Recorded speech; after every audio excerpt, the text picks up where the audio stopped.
So again, the answer to the first one is 1 over x squared y cubed.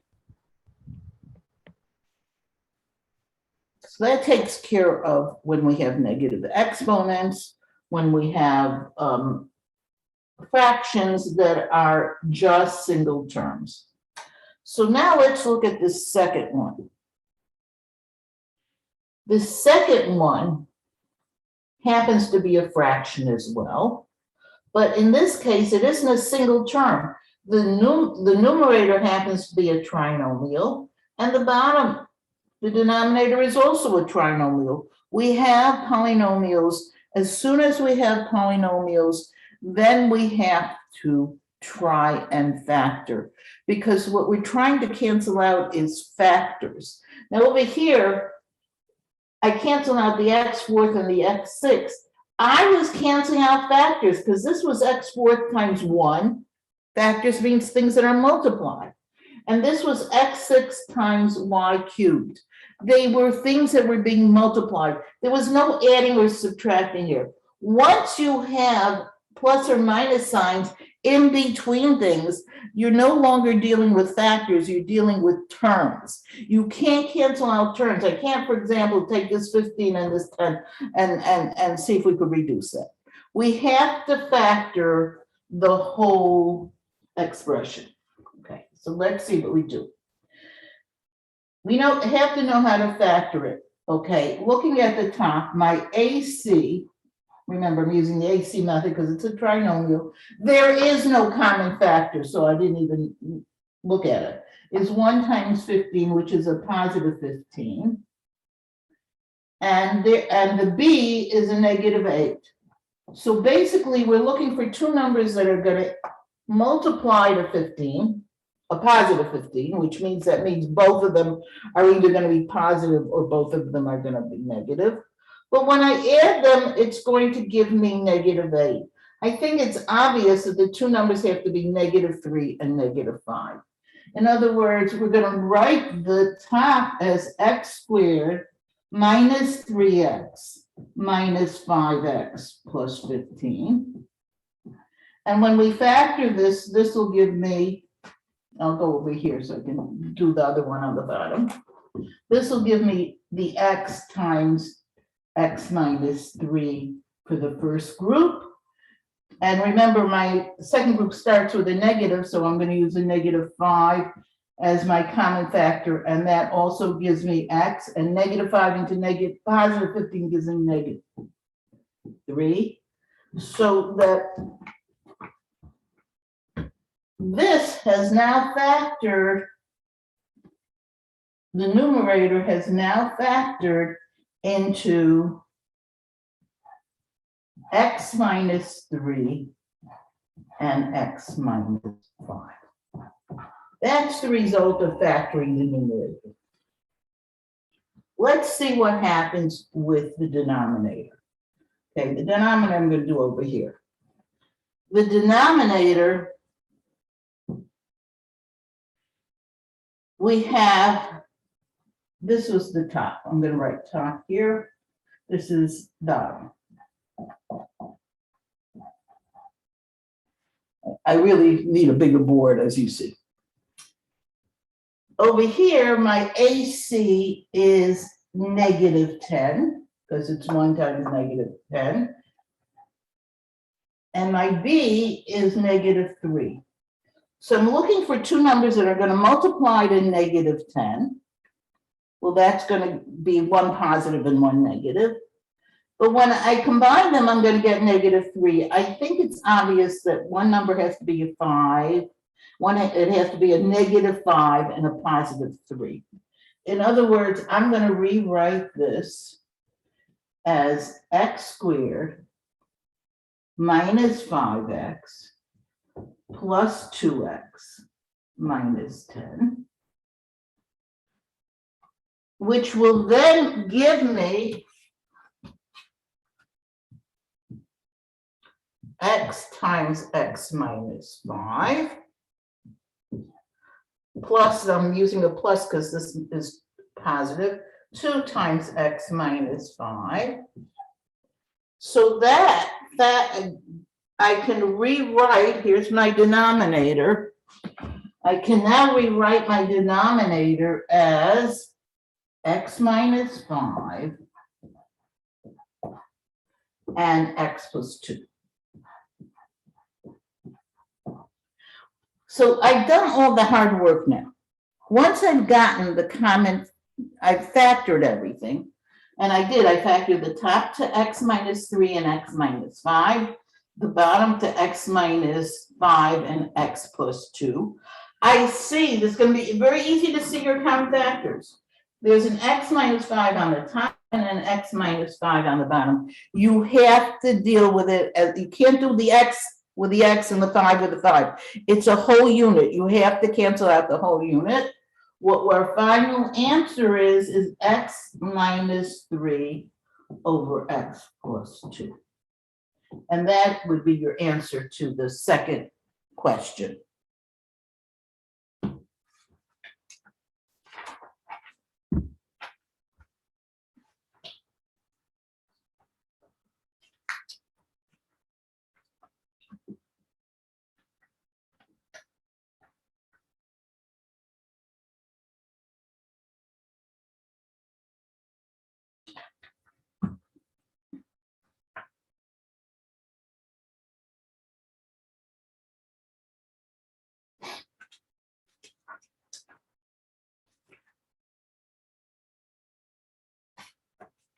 Okay, so let's see if we can go a step further on this.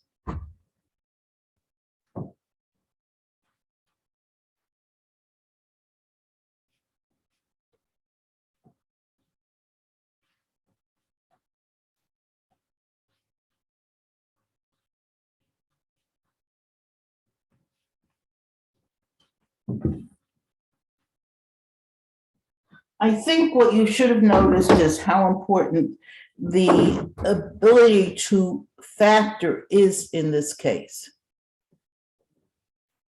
You really have to be very careful with your factoring and make sure you're being accurate about it. So I want to give you a couple of things that we have to be aware of.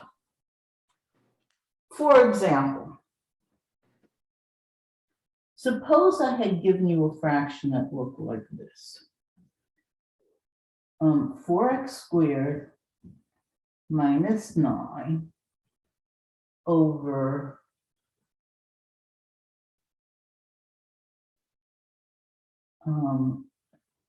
6 minus 4.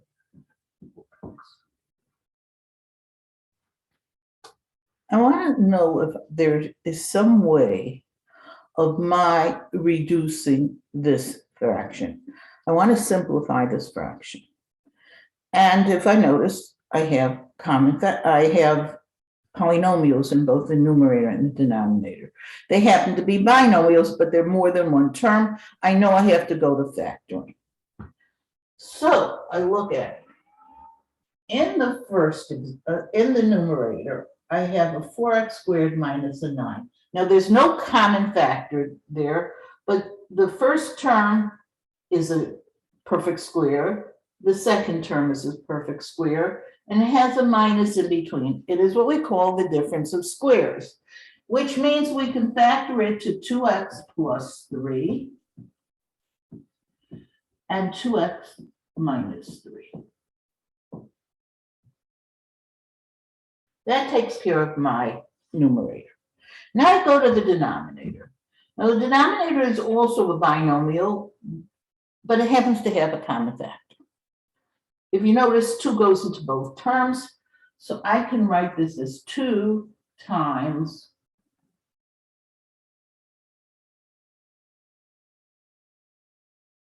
I don't want to do it a longer way, and then I'm going to show you a short way. Okay. Usually, when we have an expression, an algebraic expression, and we'd like to factor it, we usually like to put it in what we call descending order. The x squared, then the x, and the number. If you notice, this is not in the right order. First, we have the number, and then we have the x term. So I'm going to first put it in descending order. I'm going to write this as negative 4x plus 6. Don't write it as 4x minus 6. The negative is going with the 4x. So it's a negative 4x plus a 6. And now I try to factor that. And I can factor it by, I see there's a common factor of 2.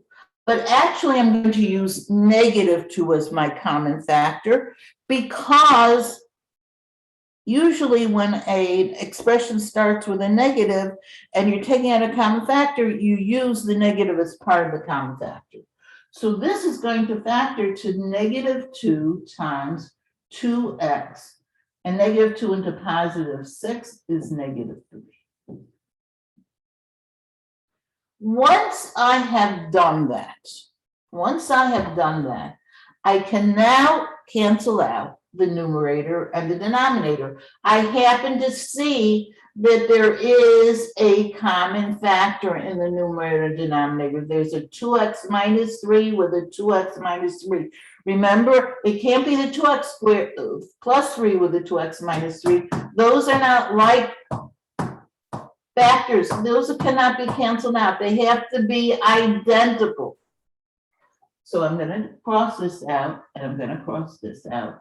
And I'll leave my answer as 2x plus 3 over negative 2. Usually, we do not leave a negative in the denominator. Usually, when you see a negative in the denominator, if it's a couple of terms, it's one thing, but if it's just a single negative number, change it by just moving the negative to the middle in front of the fraction. This is the better way to write the answer. It's better not to leave a negative in the denominator. And this would be the answer that you would be looking for in this case. Notice we first had a factor, and then we had to look for identical binomial factors in both the numerator and the denominator. Now, what we did here was pretty long. I'm going to show you a little shortcut we could use in this kind of situation. I'm going to redo this problem. Let me just put this over here. I'm going to redo the problem, and I'm going to show you that I'm actually going to come out with the same exact answer. Again, I'm going to start over here, and I'm going to factor everything as much as I can. And again, of course, that'll give me the 2x plus 3 and the 2x minus 3.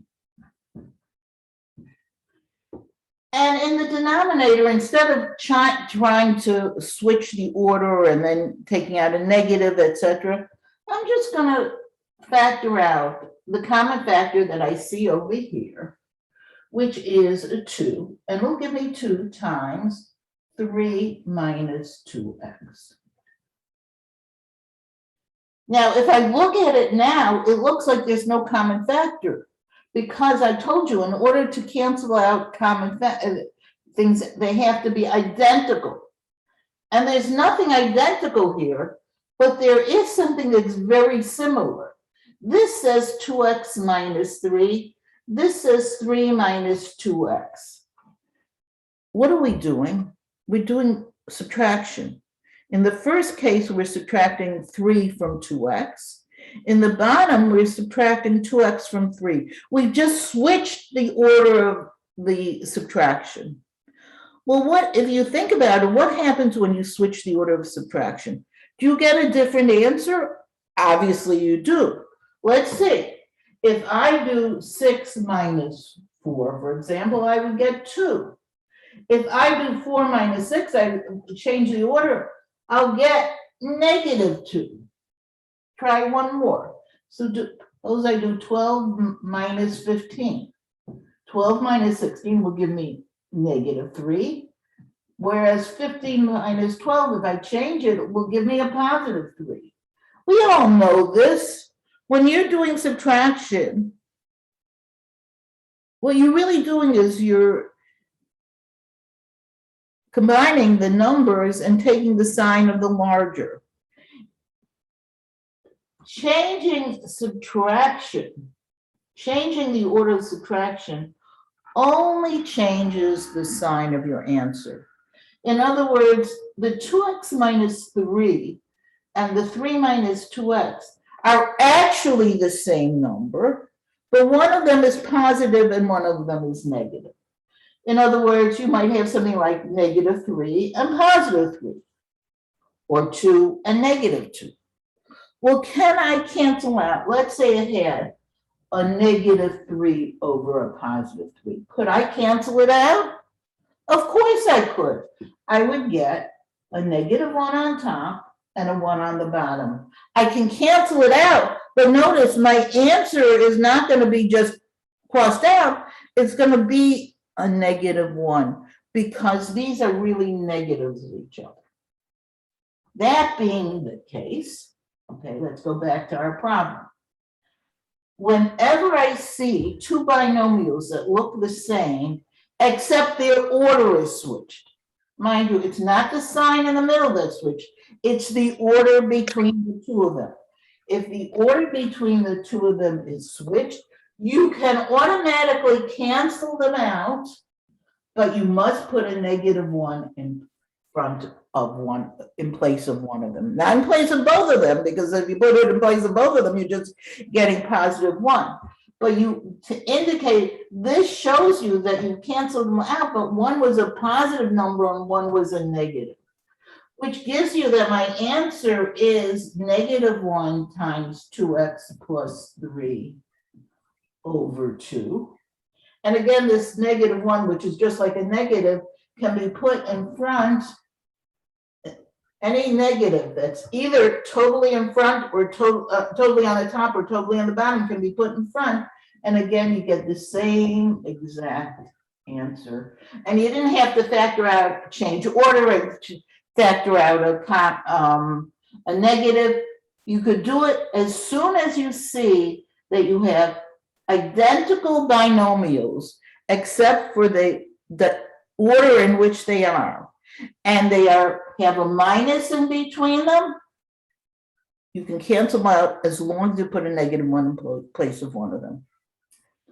Let me just mention, if you would have had a situation like this, suppose you would have had a 2x plus 3 on top and a 3 plus 2x on the bottom. Let's say you had a binomial on top and a binomial on the bottom. This is an entirely different problem. And you see the two binomials look alike, except their order is switched. But the sign in between them is not a minus, it's now a plus. Remember, when you're adding, it doesn't matter which order you add in. In other words, 2x plus 3 is identical to 3 plus 2x. So this can just cancel that with a regular 1. Okay, so when there's a binomial with a minus in it, and the two binomials look alike except their order is switched, you have to put a minus 1 for one, and just you cross them both out, put a minus 1 for one and a 1 for the other. If you have two identical binomials with a plus in between them, except the order is changed, you can just cancel it out. Okay.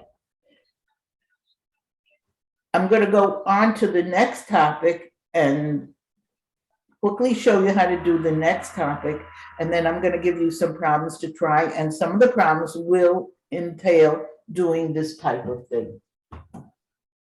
And we will keep it in mind when we encounter it.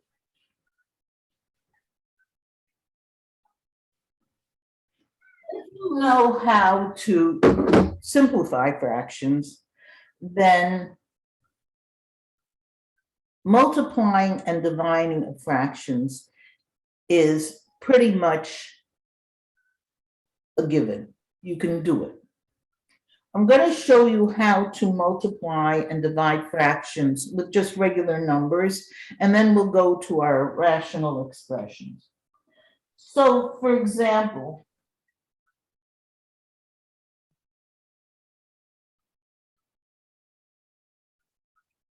if I have something like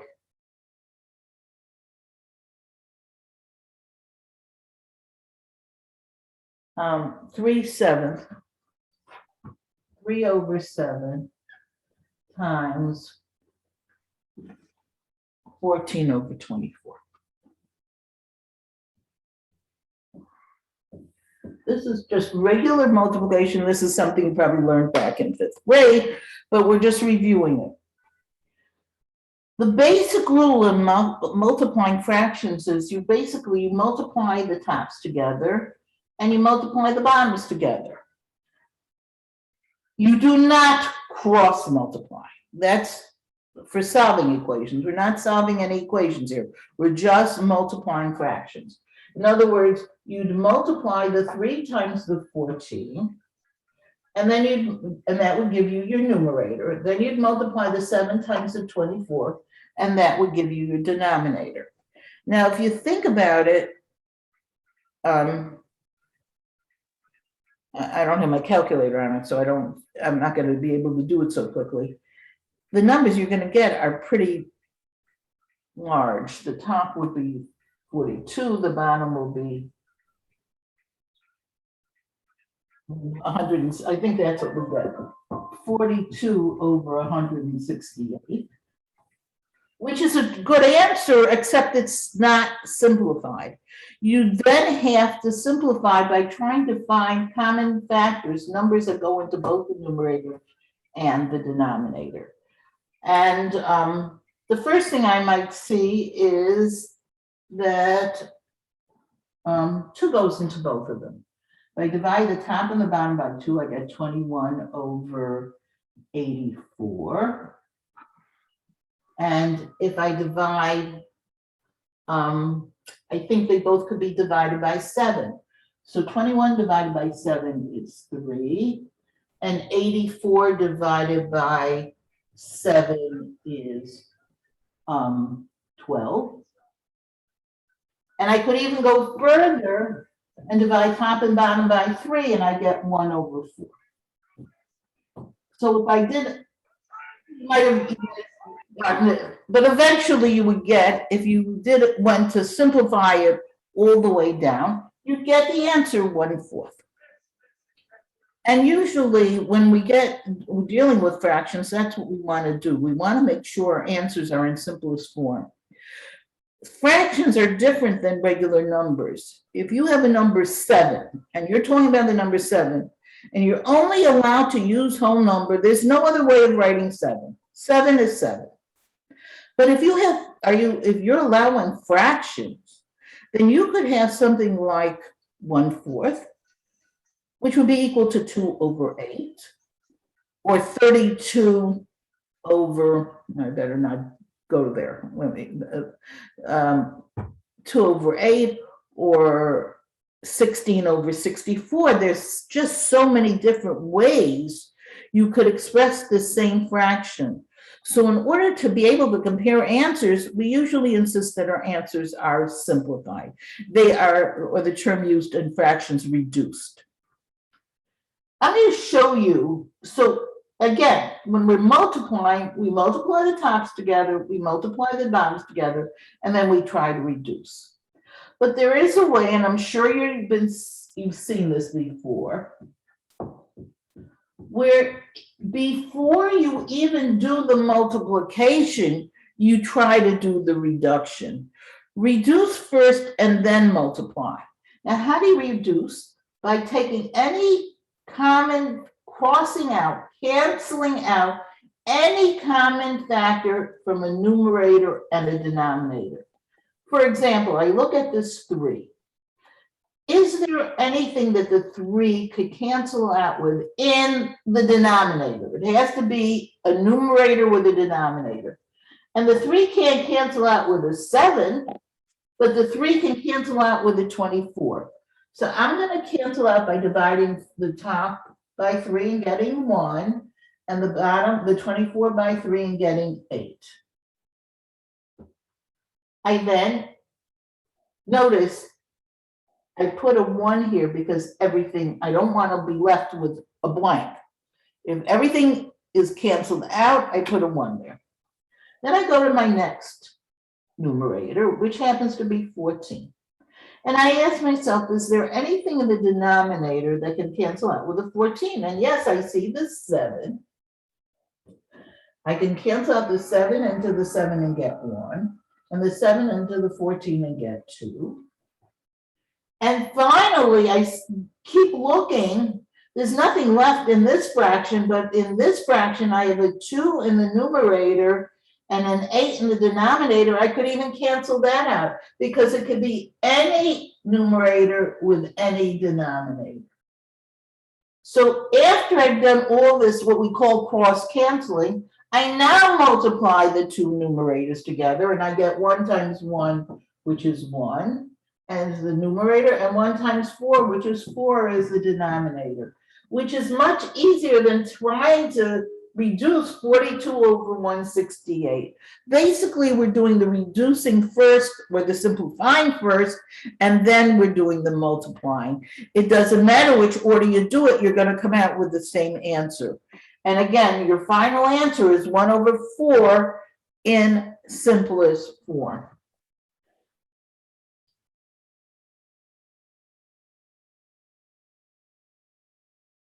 If you have, instead of a multiplication, you have a division,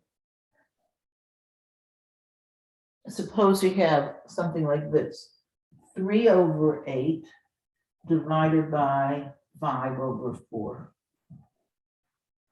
This was multiplication.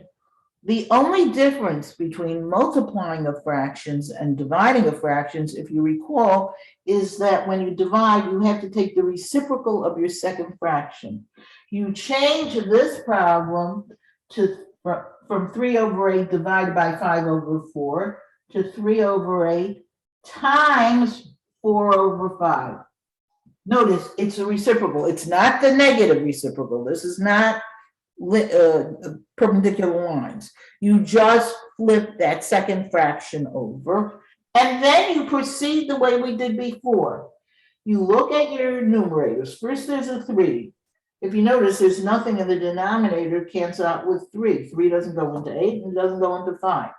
Then I go to the 4. Oh, the 4 I can cancel out into the 8. I'll get a 1 for the 4 and a 2 for the 8.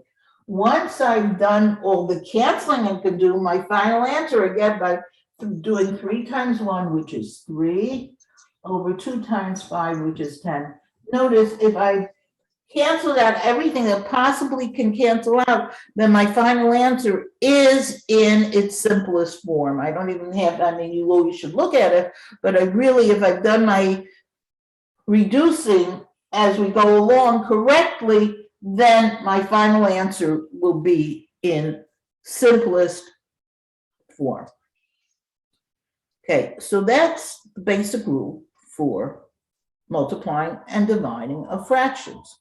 Now let's see how this applies to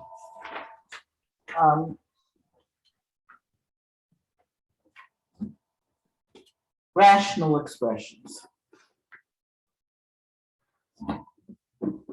First, let's do something that's a multiplication, then we'll do a division, and then I'll give you one to try for yourselves, see if you understood what we're talking about. Okay, let's say I gave you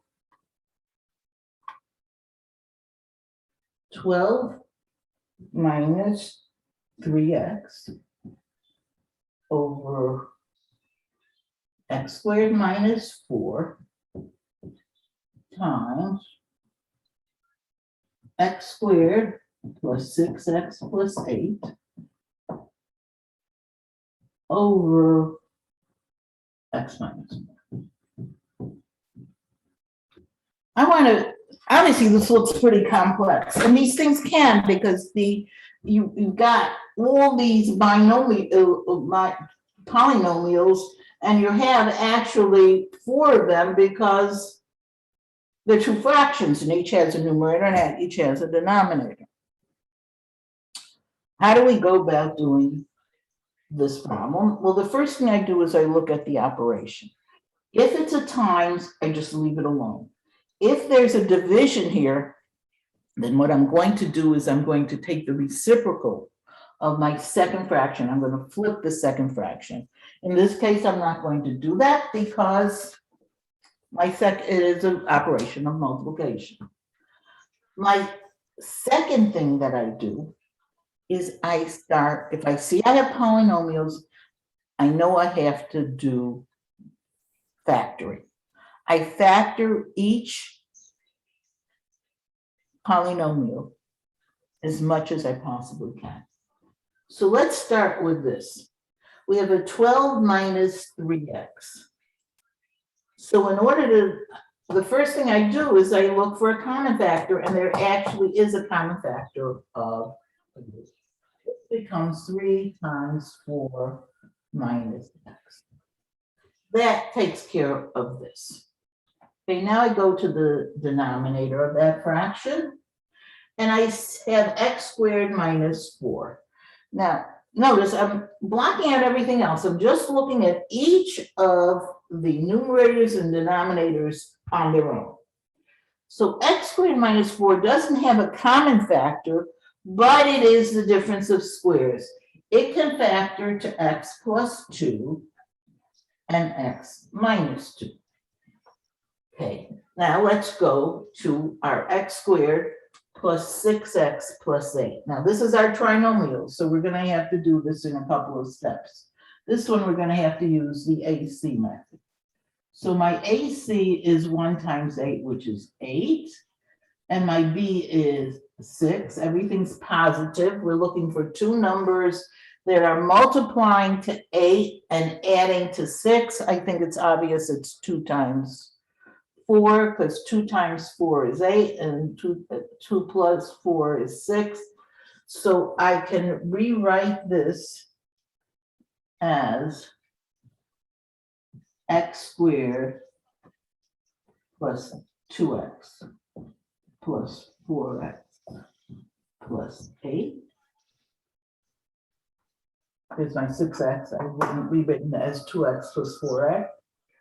And if I use my grouping, I get x times x plus 2 plus, over here I might have a common factor of 4 times x plus 2. Okay, so I'm going to go write this all over here where it's going to be helpful. My factoring of this gave me x plus 2 times x plus 4. I'm going to constantly do this. I'm going to try and do the factoring, the easy factoring. If it's a more difficult factoring, I'm going to do the easy factoring pretty quickly because I think you could follow this very easily. And the last thing we have is x minus 4, which has no common factor and there's nothing more to do with it. So we're just going to leave it x minus 4. Notice, even though it's not in a parentheses, it's because it's all by itself. We need those parentheses to separate the two, since we don't have to separate, but really keep this in mind that this is really as if it's in a parentheses. Okay, so now we're in the position where we can start cross canceling. So the first thing I see is this factor of 3. 3 happens to be a monomial, it's just a single term. So the only thing a monomial can cancel out with is another monomial. There are no other monomials. Everything else is binomials. Everything else that we have here has at least 2 terms. So the 3 has to remain. The next thing I see is a 4 minus x. Well, there isn't any other 4 minus x in the denominator, but there is an x minus 4. This is our special case where we have identical binomials except they're opposite in order. One is 4 minus x, one is x minus 4. So we said, remember we said we can cancel those out as long as we put a -1 in place of one of them. It's better if you're going to put a -1 to put it on top rather than on the bottom. We really never want to be left with just a negative number in the bottom if we can avoid it. So here's my -1, here's my 1. Remember, I can't just cancel it out. I have to put a -1 for one and 1 for the other. I next go to the next thing. I have an x plus 2. There is an x plus 2 in the denominator. It's identical, and I cancel them out. Notice I didn't bother putting the 1s there because I still have things left over. The only thing that's left over in the numerator is x plus 4, but there's nothing in the denominator to cancel it out with. So I've gone across the whole top. Remember, I don't have to go through the whole top and the whole bottom. As I've gone across the whole top,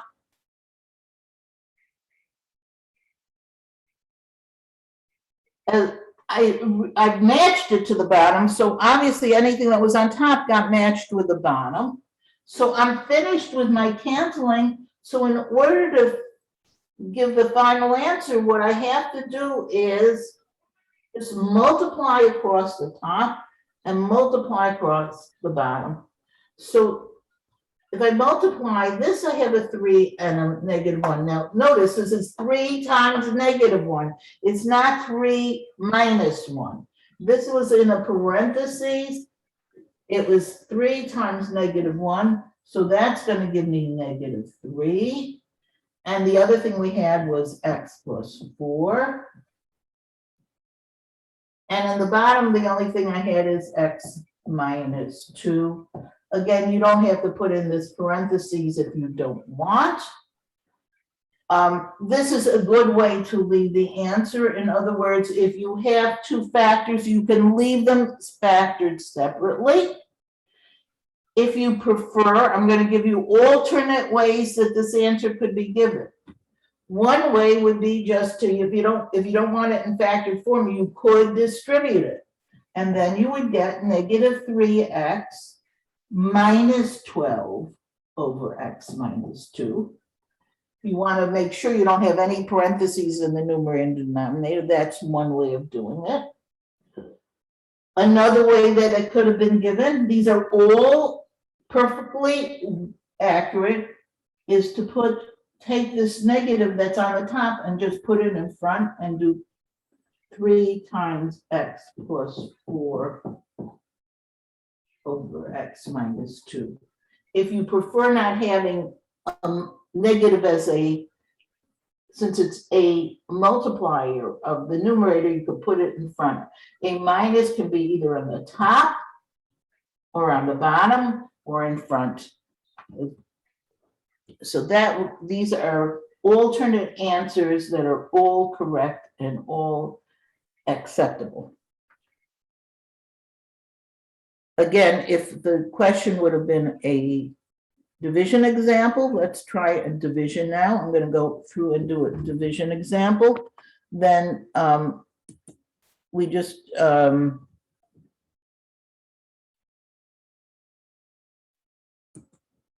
we're just going to do that one extra step of taking the reciprocal.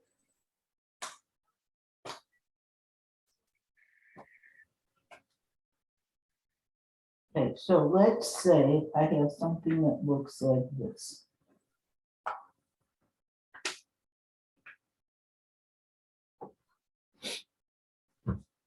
I'm going to erase this and give me another problem.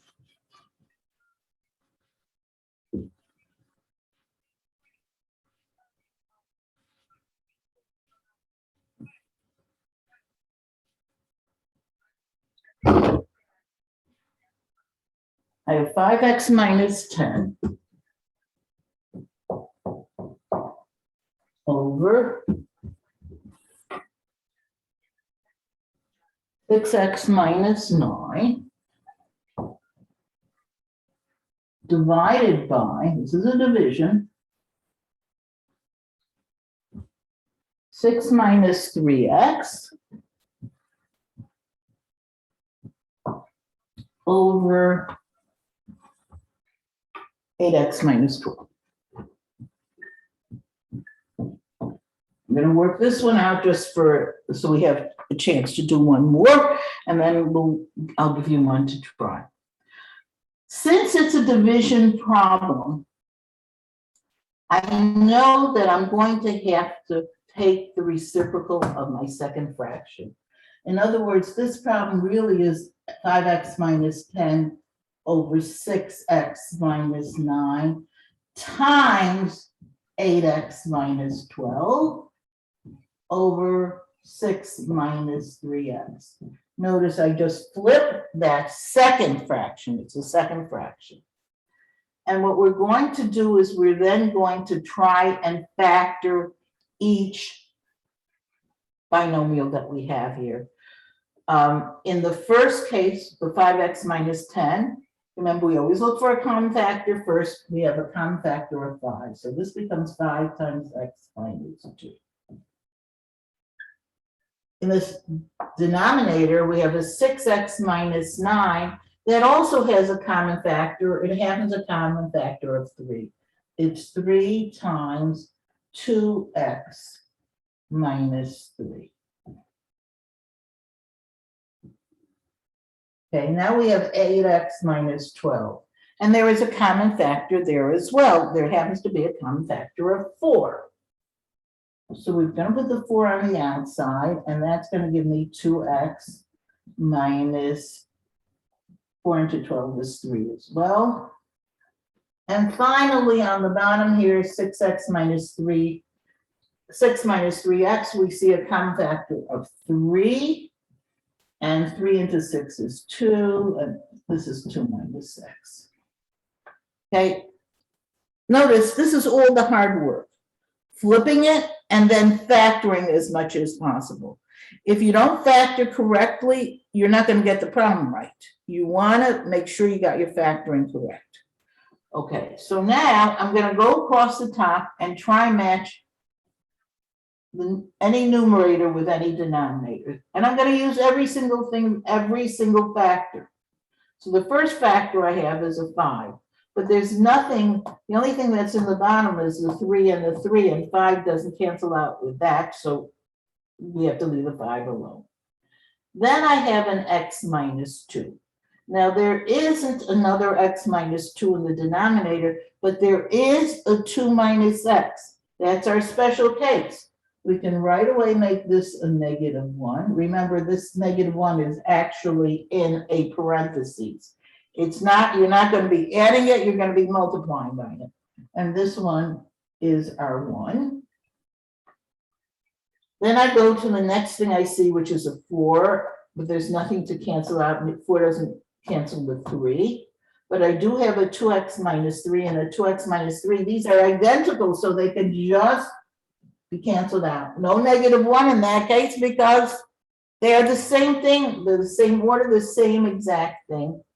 Notice I didn't bother putting the 1s here because I did have other things there. So now I'm ready to give my final answer. I multiply everything in the numerator. 5 times -1 times 4 is -20. And 3 times 3 is 9. So my answer can be written either as -20 over 9, or if you wanted to, you could put the negative in front and write -29. Both of these answers are completely correct. Either way you want to do it, it means the same thing. Okay, so now we're ready to do an example. I'm going to give you one to try and see if you come up with the answer. Okay. This is going to be a harder example. Okay, I'm going to erase this. Anybody still need it on the board? Okay. Okay, and while you're doing this problem, I'm going to read the attendance, so listen for your name as well. Okay, suppose I gave you this example, x squared minus 9 over x squared minus 10x plus 24 divided by x plus 3 and 2x minus 2. You know, I want to do one small change. I want to make this, instead of x plus 3, this is going to be 3 plus x. Okay, I'm giving you time to try this one. See if you come out with the right answer while I read attendance.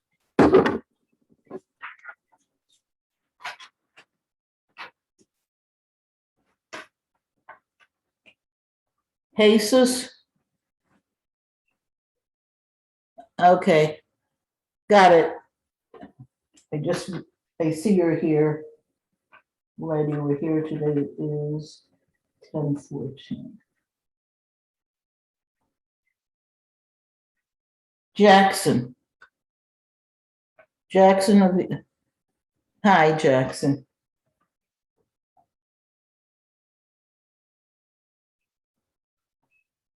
Tiffany. Tiffany here? Kayla Brantley.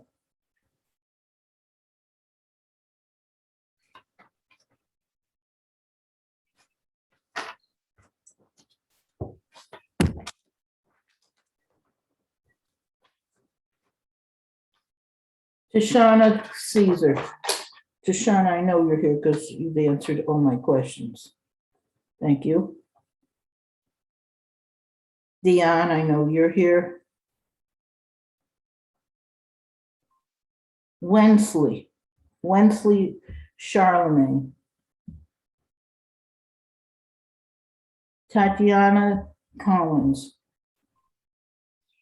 Hi, how are you?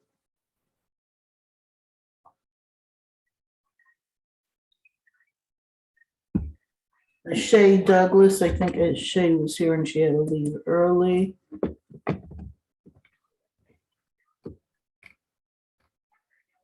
Yes, okay, Shay was here.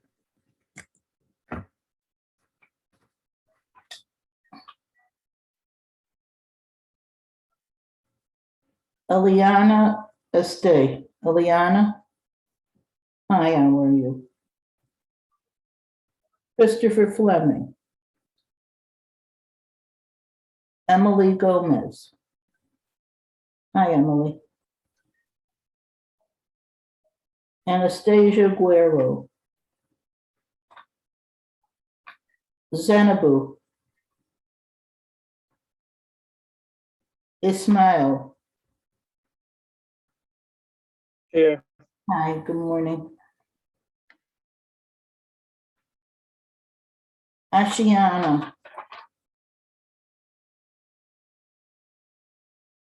Hi, Ashiana. Jaden. Yeah. Hi, how are you? Anijah. Thomas John. Hi.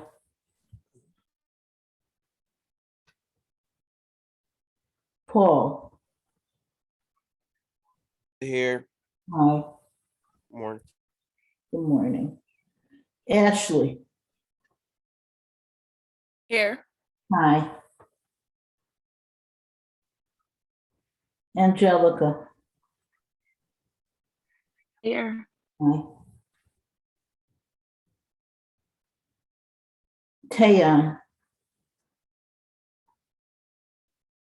Hi, how are you, Tayan? Akeem. I know Akeem was here because he answered questions before. Craig. Craig here? Giovanni Rowe?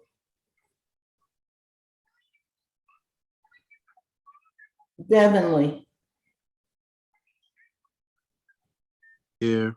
Hi, good morning. Okay. Let me take care of that.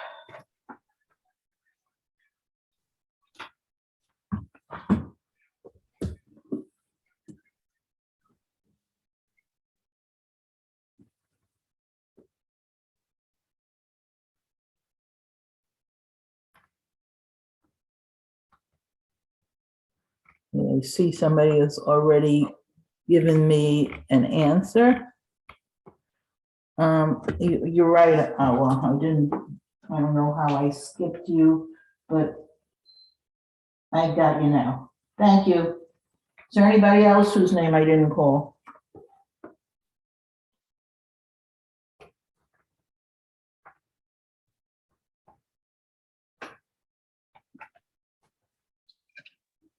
Okay.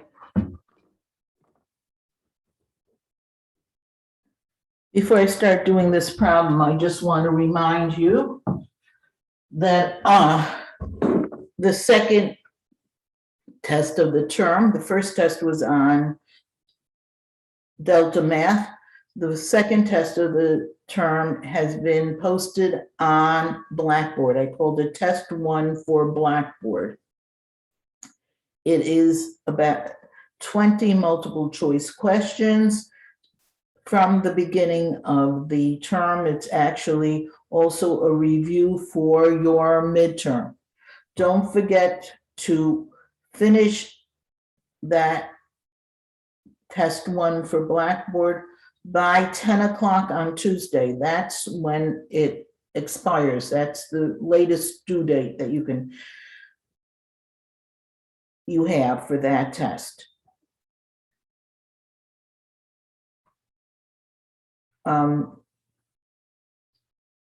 If you have any problems, somebody in the class already mentioned that they were doing the test and then in the middle, the thing just closed on them. Just send me an email. As soon as I send it to you, you send it to me and you tell me I was working on the problem and I got closed out or whatever, or my, internet is not always such an exact science, and many times we'll just, the internet will just, especially if you're doing it on a mobile device, it can just cut out on you. And then what automatically happens on Blackboard is that it automatically submits the test. So if anything of that nature happens to you, just send me an email. As soon as I will see the email, I will reset the test for you. Now, you have to understand, this is not Delta Math. This is Blackboard. The only thing I can do is reset the whole test. You can I'll give you an opportunity to redo the whole test. It will not have saved anything that you've done before.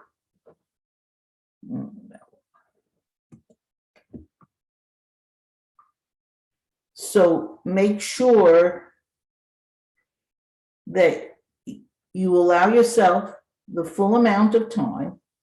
You must finish the whole test in one sitting. You can't start the test and then go out and have coffee in the middle, because the time will run out. It is time for 70 minutes. That's how much time you have. After 70 minutes, the thing is going to close. Automatically, it will close. If you go away from it and you close your Blackboard, it'll also close. So you have to know that you have to be able to sit in one sitting and do this test. You can't do part of it and then go back to it later, etc. It just doesn't work that way. They're all multiple choice questions. It is a prep also for your midterm, because this is exactly how your midterm is going to be. You're going to have 20 multiple choice questions on Blackboard. The midterm I will post it next Thursday in the afternoon, and I will give you until Friday afternoon to do it. I will give you approximately 24 hours from start to finish. Again, once you start it, you have to finish it in the 70 minutes, but you can choose what 24-hour period, what time in the 24-hour period you want to take this test. Again, if you have trouble with your internet and you're taking it at 3 o'clock in the morning, don't expect me to be up. So just send me an email. When I'll see the email, I will reset the test. If I see the email, I will probably extend the time that you have to take the test because you had been shut off out. But again, let me know if you have any problems. I know it happens. It's not going to happen a lot, but in a class of 30 people, we could have 2 people that run into such problems. It's not uncommon.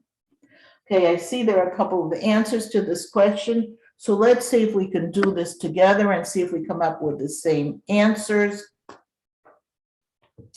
So the first thing I'm going to do, because I see that it's a multiplication, is a division. I'm going to change it to a multiplication by doing x squared minus 9 over x squared minus 10x plus 24 times 2x minus 12 over 3 plus x. The next thing I'm going to do is try, because I see polynomials, I see binomials and trinomials. I've got a factor. So the x squared minus 9, I think everybody would realize, is x plus 3 and x minus 3. Okay, the x squared minus 24 minus 10x minus 24 is the trinomial that we're using the AC method. I'm going to just write it out. AC is 24, which means we need 2 numbers that are going to multiply to a positive 24. And my B is negative 10. So we need our numbers to combine to negative 10. I think it's obvious that it's a negative 6 and a negative 4. So this is going to become x squared minus 6x minus 4x plus 24, which then factors to x and x minus 6, and negative 4 times x minus 6, which in simplest form is x minus 6 times x minus 4. Maybe it would be, if you're doing something like this where you're doing prime, maybe it's better to do it over in another, further over on the paper so it doesn't get so messy. But I'm just going to put this lines to it because this x squared minus 10x plus 24 became x minus 6 and x minus 4. Now, on the top, we have a 2x minus 12. That can factor, that has a common factor of 2. So this becomes 2 times x minus 6. And the bottom is 3 plus x. There's nothing to factor there. So now all we have to do is look for things to cancel out. So I'm going to go across my top and see if there's anything that matches on the bottom. There's an x plus 3 here. And it matches with this 3 plus x. It's the same binomial, it's just switched around. Remember, when it's a plus, it's the exact same thing. 2 plus 3 is 5, 3 plus 2 is 5. This can just automatically cancel out with this. The next thing I see is an x minus 3. But there's nothing in the denominator that will cancel out with x minus 3. Remember, the only thing that would cancel out with an x minus 3 is either another x minus 3 or a 3 minus x. We have neither of those. Then I have a 2. There's nothing to cancel out the 2 because the 2 is a monomial and there are no other monomials here. But now I have an x minus 6 and that cancels out with this x minus 6. Notice the only place I really bothered to put the 1 was over here because everything else, there was something else left. So let's see what we're left with. Here we're left with an x minus 3 and a 2, which I could write as 2 times x minus 3. And in the bottom, I'm left with x minus 4. It's perfectly all right to leave your answer in what we call factored form. This is one correct way of writing the answer. The other way is you could have distributed the 2 on the top and do 2x minus 6 over x minus 4. And either one of these are correct answers. I see that some of the people got one or the other of those answers.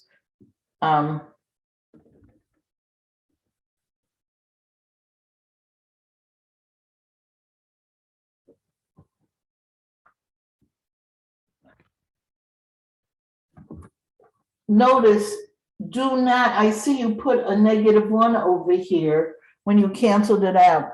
Both Hawa and Angelica, do you see that we don't put in a negative in that case? Because even though the order is switched, there's a plus in between them. And where there's a plus, it means the same thing. You just cancel them out. The only time you have to put in that -1 is when you have an x minus 3 and a 3 minus x. Is that clear? Somehow you both got the same answer, and it should have, it's the opposite, it's the wrong sign. It's the right answer, except now I see Ashley, you did get the right answer.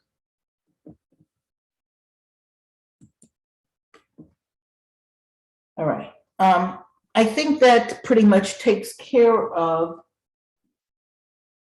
multiplying and dividing of fractions. I am going to be putting on your Delta Math over the weekend. There will be a homework that will include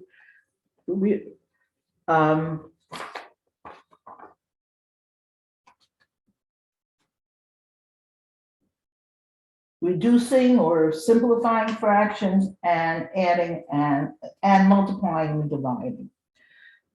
I want to just start the topic of addition of fractions and talk about how we go about doing adding or subtracting of rational expressions.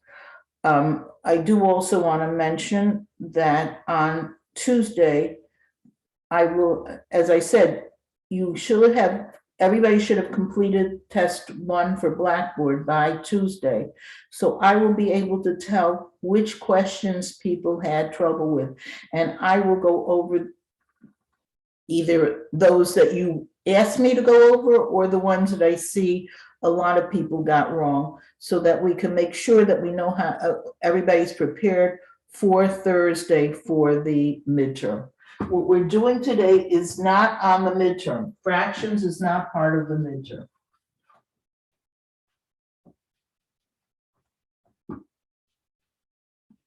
Okay, in order to talk about adding and subtracting of rational expressions, I just want to review the basic rules for adding fractions. Suppose I have a fraction like this, 4/9 plus 2/9. And I want to add. Remember, when you're adding or when you're subtracting, it's just a matter of whether it's basically the same type of operation. The first thing that you have to have when you're combining fractions, either adding or subtracting, is something called an LCD. A lowest common denominator.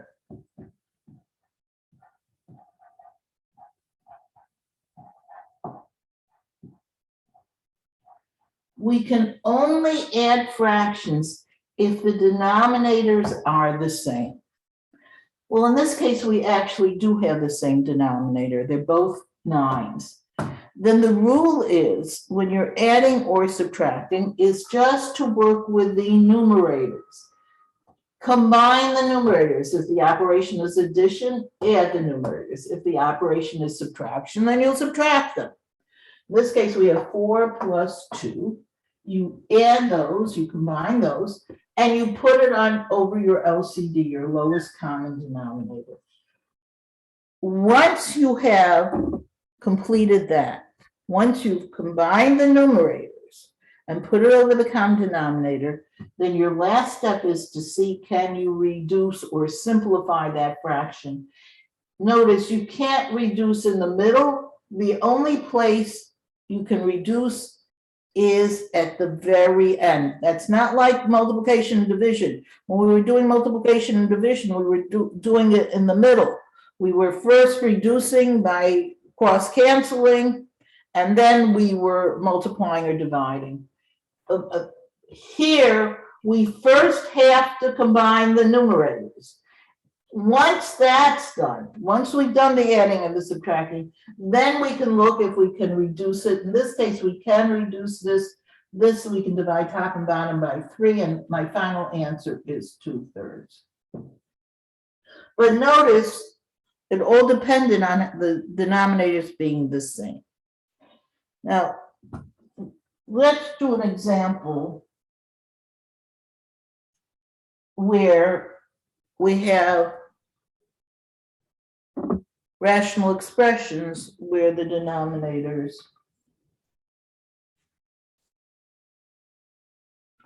are the same. Let's say I gave you this example.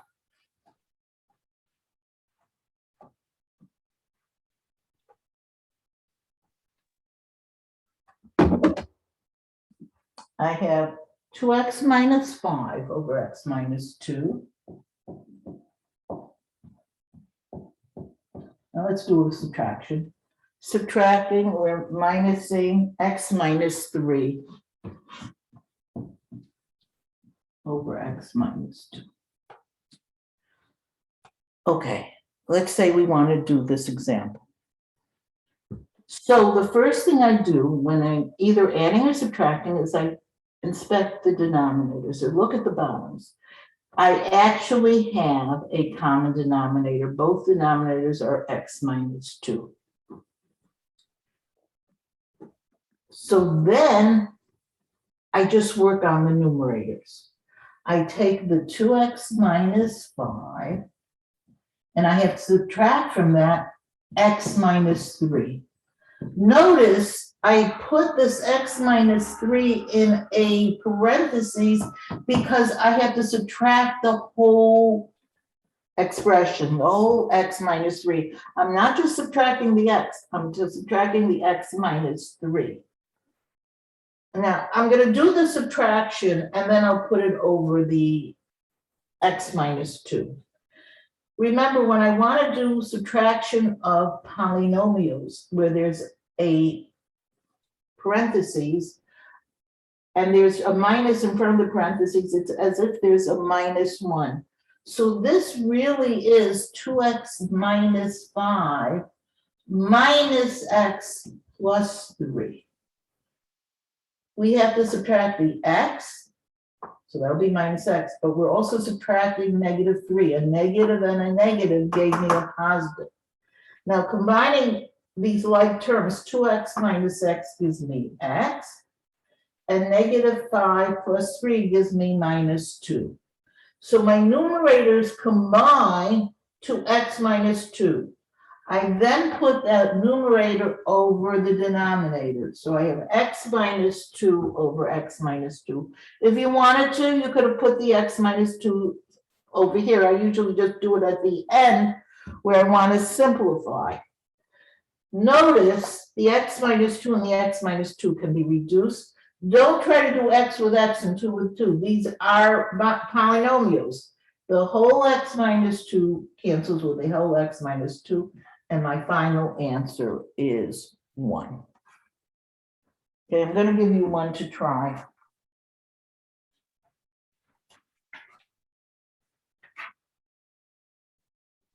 Okay, let's see if I give you this example.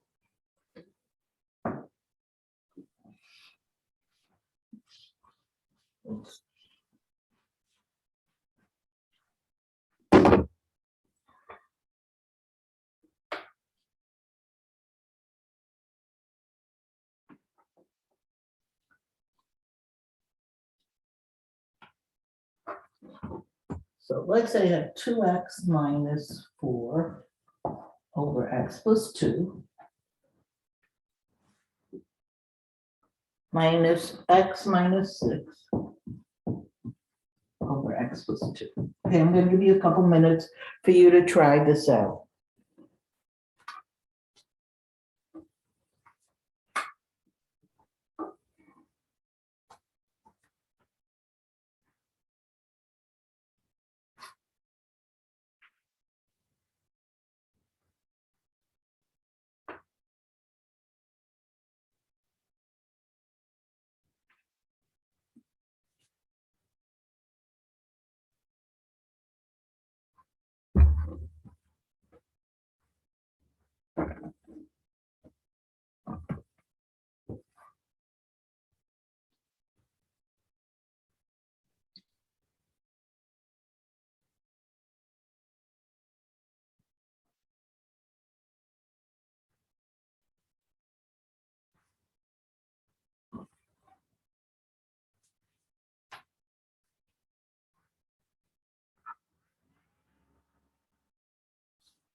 Okay, looks like somebody has an answer, so let's try and do it together.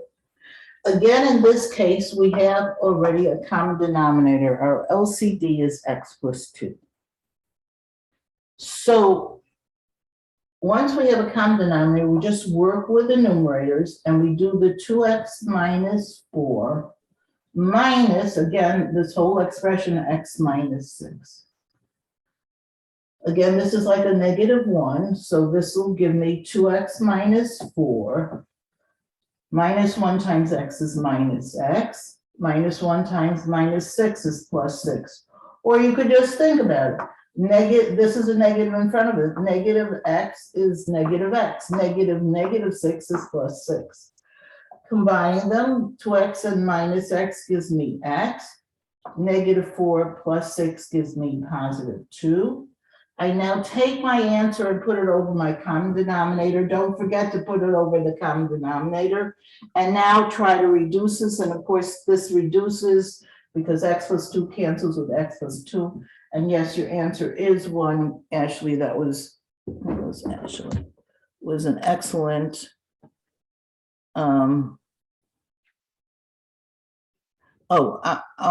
It was you. I thought. Excellent. And Paul LeBrun, thank you. Those are excellent answers. Okay, I just want to remind you, spend like another 5 minutes just reminding you how to add and subtract fractions, regular number fractions, when you do not have a common denominator. Because that's where we're going to be starting out on Tuesday. Tuesday, again, remember, we'll spend some time reviewing for the midterm. Any questions that you have, please bring up. Also, don't forget that you have SI, you can go for SI sessions if you're having any questions about anything that you're having trouble with on the midterm. Okay, let's say you had an example like this.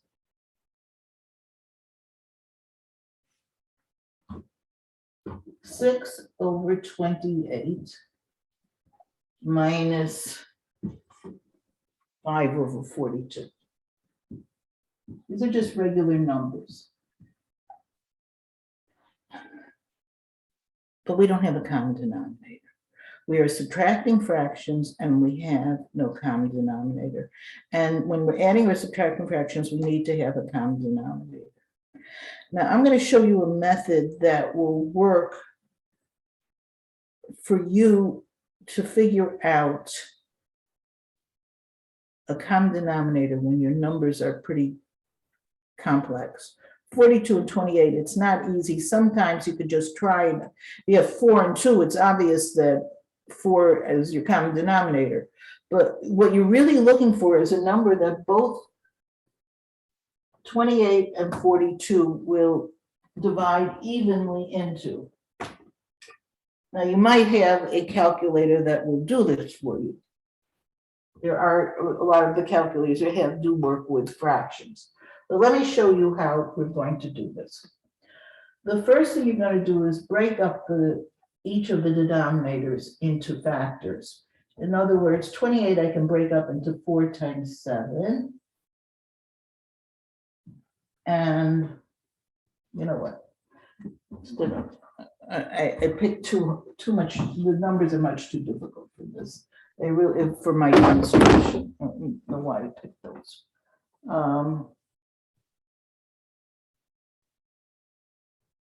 Let's do 5 over 6 plus 7 over 8. And I think it'll make much more sense rather than me trying to, I don't even have my calculator with me, so I'm multiplying those numbers. This is an addition. Remember, for addition or subtraction, you have to have a common denominator. Now, this is probably how you learned it. You look at the larger denominator, which in this case is 8, and you look, does 6 divide evenly into 8? And it doesn't. So then you keep multiplying 8 by numbers. 8 times 2 is 16. Does 6 go into 16? No. 3 times 8 is 24. Does 6 go into 24? Yes. Both 6 and 8 are factors of 24. So you're looking for the greatest common factor of the two numbers. In this case, the number is 24. We're going to be rewriting our fractions so that they both have denominators of 24. How do we go about this?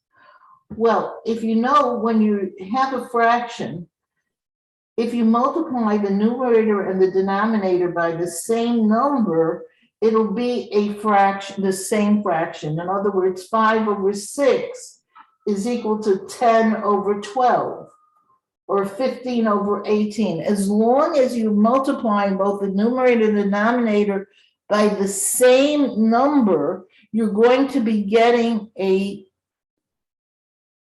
you're not changing the value of your fraction. So I wanted my denominator to be 24. So I want to think, will give me, how will I go from 6 to 24? Well, if I divide 6 into 24, I get 4. That means in order to go from the 6 to the 24, I multiply by 4. That means I have to multiply the numerator by 4 as well. So I get 20 over 24. So I change 5 over 6 to 20 over 24. I now go to the 7 over 8. The 7/8, I want the denominator to be 24 as well. If I divide 8 into 24, I see that I multiplied the 8 by 3 to get the 24. I've got to multiply the numerator by 3 as well. So that gives me 21. In other words, if my denominators are not the same, I have to figure out what the least common denominator is. Again, we did it by just multiplying the larger number by different numbers until we got to it. I'm going to show you a better way to do it when you have polynomials. But you have to find your common denominator, and then you divide your original denominator into your LCD, 6 into 24, give you 4, and use that to multiply that numerator. So you get 20 over 24. Do the same thing with your next fraction. 8 into 24 gives you 3. Means we have to multiply the numerator by 3, which is 21. Once you have the same common denominator, then we did what we do before. we just work with the numerators. We do the 20 plus the 21, which gives me 41. And you put it over the common denominator. And then if 41 doesn't have any, there's no common factor of 41 and 24. I think 41 is a prime number. So you can't simplify it. Your answer is 41 over 24. Notice, even though the numerator is bigger than the denominator, we leave the answer in what is called improper fraction. Don't change it to mixed number. This is the way you want to leave your answer. So this is where we're going to stop right now. Make sure to review adding and subtracting of regular fraction numbers if you're not sure of what I was doing now, because that's where we're going to be starting next time. Does anybody have any questions they want to ask before I close class? When's the midterm? The midterm, again, I mentioned this, the midterm, and if you read your emails, you saw that also, will be posted starting at after class on next Thursday. And it will be available until about 24 hours later. In other words, something like from 2 p.m. on Thursday to 2 p.m. on Friday. In other words, I'm giving you a choice as to when you want to start that test. Make sure you allow yourself a full 70 minutes because that's what you're allowed for this test. And so don't start the test. If it says it's due at 4 o'clock, don't start it on Friday. Don't start it at 4 o'clock on Friday. You have to be finished with it at that point. Once you sit down to start the test, you must complete it in one sitting. It will automatically close after the 70 minutes that you're allowed. Once you start it, it also will close after Friday afternoon. Is that clear? So it's next Thursday, but again, I'm giving you either next Thursday afternoon through after class until Friday in the afternoon for you to pick a time that's convenient for you to take it. It's not going to be during class. And it's going to be on Blackboard. Okay, any other questions? Okay, then I'm going to have a nice weekend, do some studying. Don't forget to do that test that's on Blackboard. It's due by Tuesday before class, like Tuesday, because we are going to be reviewing some of those questions. Bye-bye. Have a good weekend. You too.